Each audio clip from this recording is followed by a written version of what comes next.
Overall সব মিলিয়ে বা শত লোক যাই হোক, আল্লাহ রসুলের সামনে কয়েকশো সাহাবী চুপচাপ বসে আছেন, আর আল্লাহ রসুল যুদ্ধের জন্য সবাইকে মোটিভেট করছেন।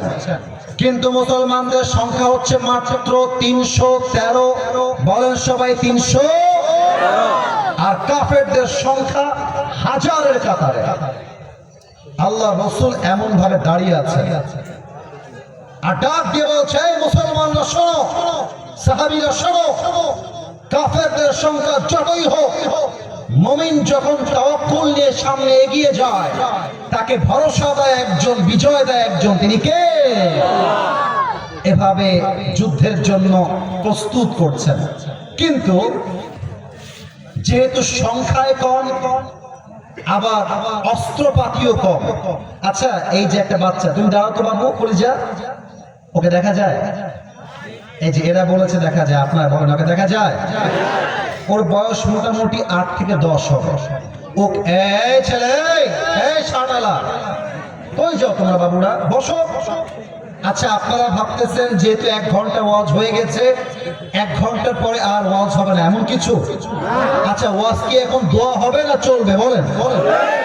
আমি নদী পাড়ি দিয়ে আসলাম, এই নদীটা 2 জন উঠে গেলেও আমার কলিজায় গিয়ে আঘাত লাগছে, কারণ আপনারা আমাকে আগামীতে পাবেন না, বলতে গেলে পাবেনই না। তো এটা হতে পারে আসিফ হুজুরের সাথে শেষ সাক্ষাৎ, একটু পরে দোয়া হয়ে যাবে, 2 জন উঠে গেলে খারাপ লাগে। আমার কথা, এসেছি একসাথে, যাবো একসাথে, ঠিক কিনা বলে? আমি যদি ওকে ডাক দিয়ে বলি, বাবু তুমি এখানে এসে একটু ওয়াজ করো, দেখবেন প্রথমে এসে বলবে আসসালামু আলাইকুম আমার প্রিয় টাঙ্গাইলবাসী। এটা বলতে বলতে পায়জামা গরম হয়ে যাবে। কথা ভুল বললাম না ঠিক বললাম? বলে ওই একটু ভয় পাবে, কারণ সে এর আগে কখনো করে নাই। এবার বসো, এবার বসো। আল্লাহ রাসূল মনে মনে ভাবছেন, কাফেরদের সংখ্যা হাজার, মুসলমানদের সংখ্যা মাত্র 300 একটু বেশি। সাহাবা একরাম যুদ্ধ করবে কেমন করে?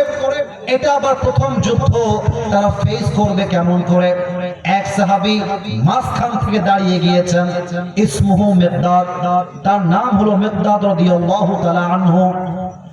ডাক দিয়ে বলছে, আল্লাহ রাসূল ইমদি বিনা হাইতুমা তাশা, হে রাসূল যুদ্ধের জন্য আপনি আমাদেরকে যেমন করে যুদ্ধ করতে বলবেন তেমন করে আমরা যুদ্ধ করতে চাই।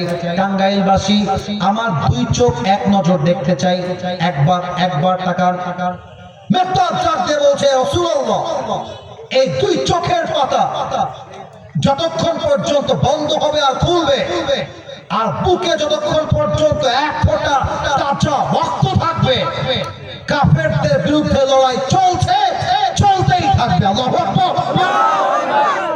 এবার রাসূল বলছে, বসো, তোমার তো বুকে অনেক সাহস, মিকদাদ বসে পড়ো। এবার আমার ঘোষণা শোনো।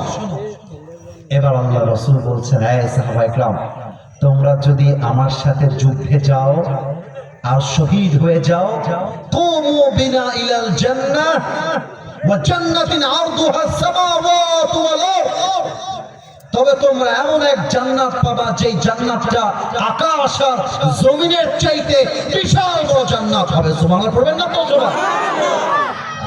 এবার এটা কিসের প্যাকেট? ভয় কেন? কিসের প্যাকেট? এই আপনাদের বাড়িতে চায়ের ফ্রিজ আছে না? ফ্রিজ, কথা না বললে বুঝি কেমন করে, আছে না? ওই যে ফ্রিজে রেখে রেখে আমরা কি খাই? চা। তো মাঝে মাঝে দেখবেন যে